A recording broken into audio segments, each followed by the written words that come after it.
Autor Roberto Malta Santos, Urso Branco, primeira geração de Bimba, é mestre em administração pela Universidade Metodista de São Paulo, professor renomado de várias disciplinas na área de administração, desenvolve estudos sobre a história do Brasil e brinda aos leitores do blog Bimba com exclusiva narrativa esclarecedora de diversas questões sempre presentes nas conversas de capoeira. Prezados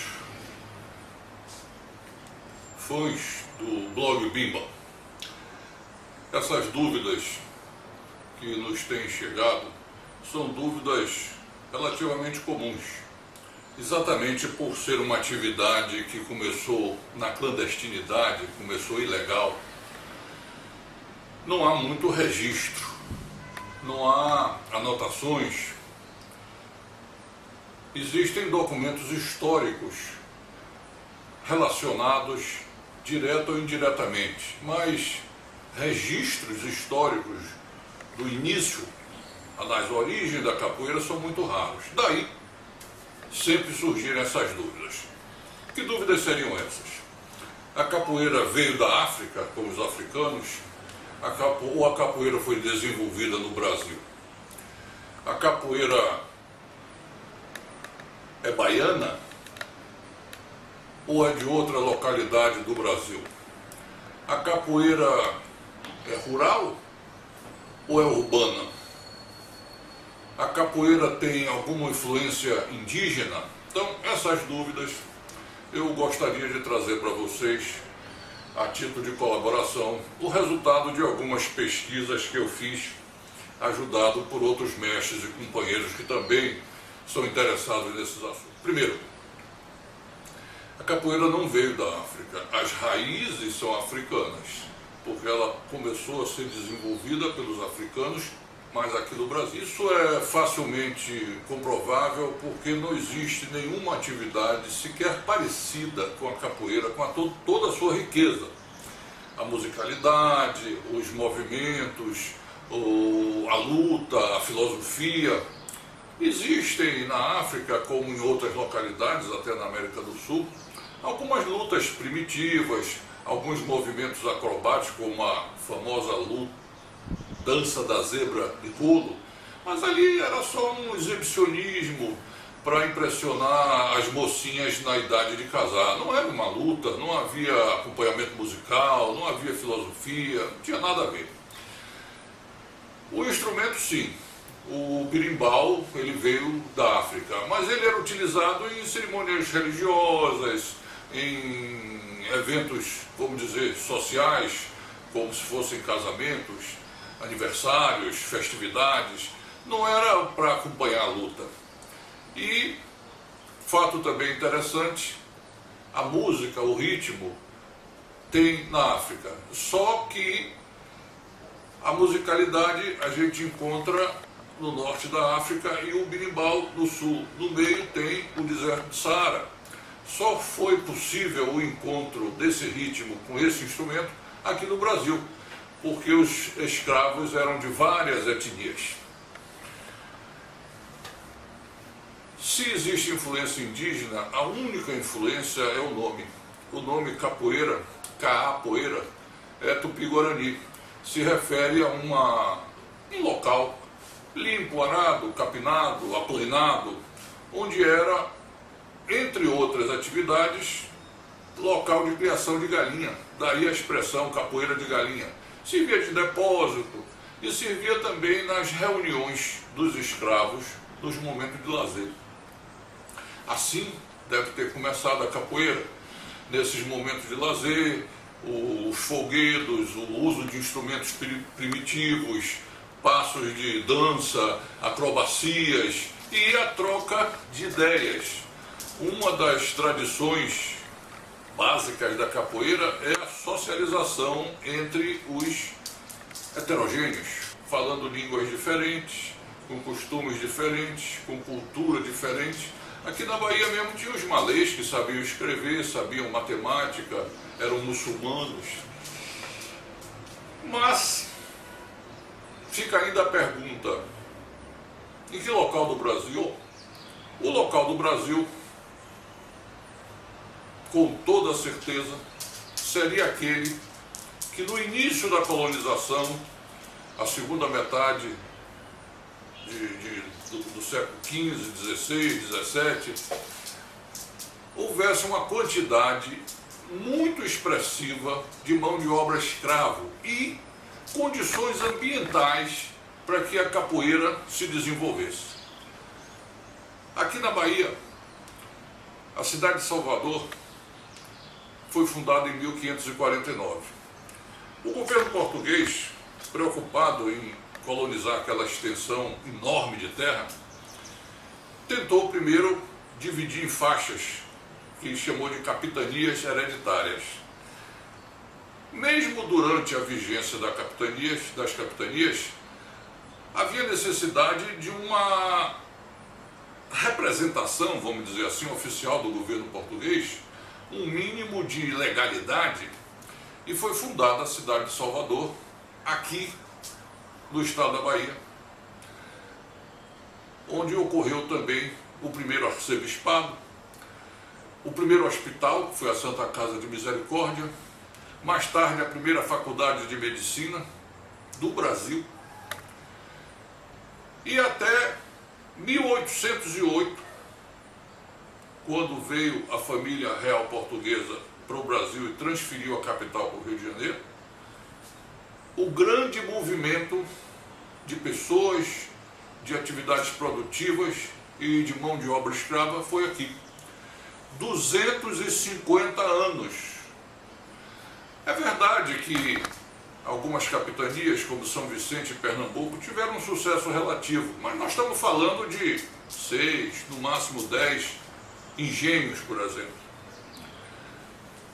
O historiador e governador da Bahia, Luiz Viana Filho, com base nas pesquisas de Vanderlei de Pinho,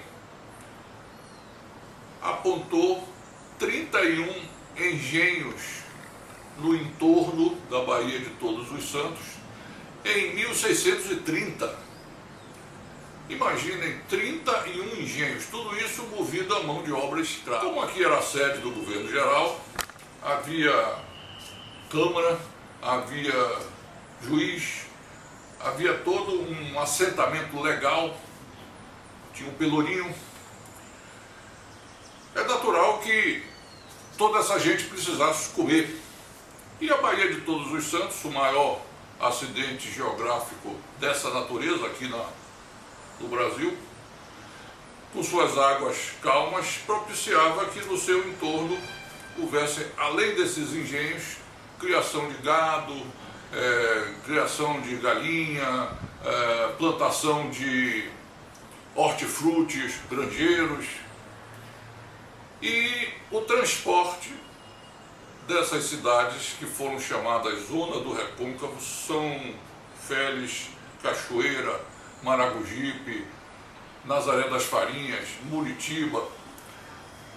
O transporte era feito por embarcações dentro da Bahia, também com mão de obra escrava. Além desses fatores políticos e geográficos, tem um fator humano interessante. Duas figuras históricas, logo no começo da colonização, ajudaram muito o desenvolvimento e criar um ambiente de certa tranquilidade.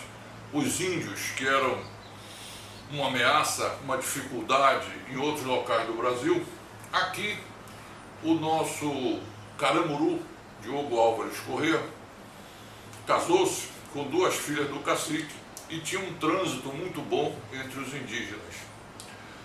Um parente de Tomé de Souza, da família Garcia Dávila, a cerca de 100 quilômetros ao norte de Salvador, construiu o Castelo da Torre, que existe até hoje, e também tinha uma ascendência muito grande sobre os índios. Criou gado, tinha um exército particular maior do que o exército português. A esquadra portuguesa podia ter abrigo na nossa Bahia. Então, todas essas condições levaram a uma população expressiva aqui em Salvador e uma quantidade muito grande de mão de obra escrava. Bom, à medida que o escravo também tradição da capoeira, não aceitar o domínio. Abrindo um parêntese, esse domínio, na época, por um fato histórico, foi do branco sobre o negro. Mas mestre Bimba sempre falava que capoeira não tem cor, nem tem dono. Capoeira é um pensamento muito mais do que uma luta, é uma estratégia. Ele não chamava de estratégia, chamava de malandragem, mas a gente pode traduzir por estratégia, de você não aceitar o domínio do mais forte sobre o mais fraco. Pode ser um domínio econômico, pode ser um domínio físico, pode ser um domínio político, pode ser até o domínio do marido sobre a mulher. Hoje, esse domínio é daquele que detém o capital sobre os que têm pouco ou nada têm. Nesse lugar, chamado de capoeira, o africano tentava desenvolver um método de evitar ou reduzir o castigo que ele sofria. Não podia reagir abertamente porque seria morto. Imagine um escravo dando um soco na cara do dono da fazenda ou do capataz. Ele estava morto, mas também ficar apanhando daquele cara é chato, né? Então a capoeira começou nesse local chamado capoeira, essencialmente defensiva, de escape, de negaça, de engano, para evitar ou reduzir o impacto de um golpe, reduzir o sofrimento.